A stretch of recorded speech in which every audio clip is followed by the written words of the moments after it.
Okay, good day mga ka-Airsoft. Good day po sa inyo lahat mga ka-Bigman. Okay, quick vlog po tayo ngayon. Mabilisan vlog.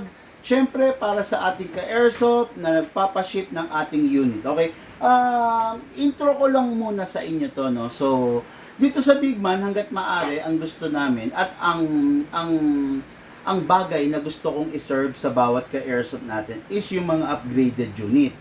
Yung mga unit na wala na siyang ipapagawa, yung mga unit na wala na siyang ipapa-modify, okay? Kaya lang sa kasamang palad, minsan may mga customer tayo na ipinipilit nila yung hindi upgraded unit. Tatandaan nyo to mga ka-Airsoft ha, ang isang upgraded unit kaya ina-upgrade para gumanda, para mas humusay ang performance, para mas lumakas, para mas tumibay. Sino ba naman ang tao na gusto na mahina yung airsoft niya? Siguro wala naman. Sino ba naman ang tao na gusto sirain yung airsoft niya? Malamang wala namang ganon, di ba?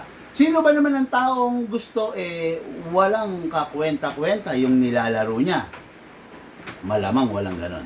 Halos lahat tayo gusto natin maganda, maayos, malakas, matibay yung ginagamit nating airsoft. Okay? Ngayon mga airsoft, ang airsoft ng ating ka-airsoft ngayon ay the T-Rex High Kappa Black Edition. Okay? Itong unit na to, isa sa mga most popular, kaya lang mas maganda sana to kung upgraded. Kevin San Miguel of San Rafael, Bulacan, ito po yung unit mo. The T-Rex High Kappa Black Edition. Okay? Kaya sinasabi ko lang, kaya sa itong unit na to, pansinin nyo mga ka-airsoft, hawakan ko rito ha.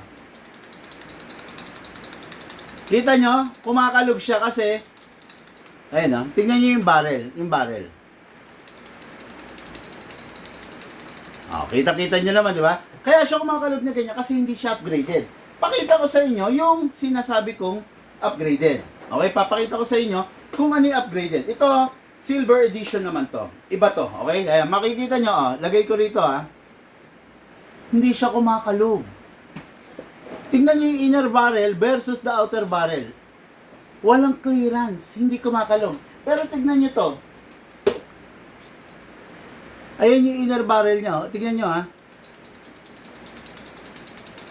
Kumakalog na agad, di ba? Ayan, yan yung difference na naka-upgrade naka-upgrade versus hindi naka-upgrade. Sa barrel at barrel pa lang, ito makikita nyo, nakaumang, nakalabas na agad. While ito, nandun siya sa loob. Hindi siya kumakalog, Ito kumakalog. Hindi upgraded and upgraded version. Okay? So, ayan ngayon. Ito yung unit natin ka-airsoft, Kevin San Miguel. So, ito na po. Siyempre, mabilis ang vlog. Release the magazine. Airsoft underground to, Chelsea Cato. Then, press the valve. Then, valve. Inlet valve. Okay? 1, 2. Ngayon po, dako tayo sa unit. Siyempre, sa slide stopper. Then, sa nozzle. Okay. After that, dalawa. Dalawa sa magazine, dalawa mismo sa buong unit. Okay? Ayun kita nyo. Makalog, di ba? Kasi hindi po siya upgraded. Pagpatawad nyo na, pagpasensyahan nyo na. Kasi ito yung request natin, bossing. Okay? Ngayon, kuha tayong green gas, 12 kg. Yun lang ang compatible dito. Hindi pwede rito 14 kg. Hindi rin po pwede ang CO2. Upside down, then press down. 1, 2 seconds only, mga ka-airsoft. Tapos, lagay tayo ng bala. Atake natin ito pababa, then place your right hand, then pump lang po.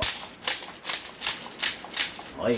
Ngayon mga airsoft, kalugin natin sideways para yung bala umalay. Kita nyo naman, naka-align yung bala. Ay, ayun, may bungi. Yeah. Yan, okay? Naka-align, left, right, left, right, left, right, left, right. Napakaganda ng alignment, okay? Hindi ko na gano'n pupunuhin, maximum rounds is 27. Ang recommended ko is 20 to 23 rounds only. Okay, pasok sa unit. Kasa. Ready to fire. Okay, firing po tayo mga ka-airsoft. Firing!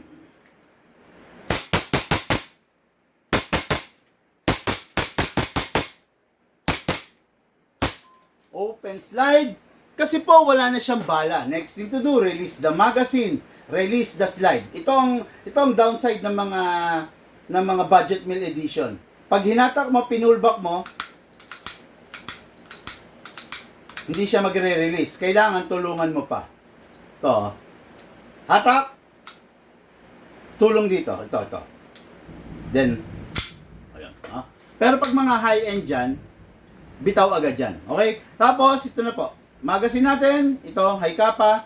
Pag itatabi na, siguraduhin walang lamang bala para hindi masira ang spring. Siguraduhin walang lamang hangin para hindi mapuwersa ang mga valve.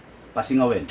Okay, unit ating ka-airsoft, Sir Kevin San Miguel of San Rafael, Bulacan. Maraming salamat po mga ka-airsoft. Mabilisan vlog, please share the live video.